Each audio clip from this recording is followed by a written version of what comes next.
Kung gusto mong umasenso at maging successful sa negosyo, may mga tao kang kailangan na iwasan whether you like it or not. Yung pangalawa, mabibigla ka kung sino sila. Ready ka na bang alamin kung sino sila? Una, mga kapitbahay na marites. Bakit? Kasi imbes na business idea ang pag-uusapan, ibang tao yung pagchichismisan. Worst, yung mga fake news pa. Tandaan mo, unsuccessful people talk about other people, while successful people talk about business ideas. Ano ang pwede mong gawin?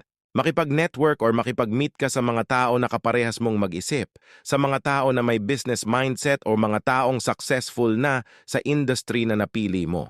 Kasi sigurado marami kang mapupulot na mga ideas o mae-experience na mga aha moment na pwede mo ding ma-implement para sa ikabubuti ng negosyo mo. Umattend ka sa mga face-to-face meetups nila. Umattend ka sa mga seminars nila. Umattend ka sa mga online trainings nila. Maraming paraan para makamit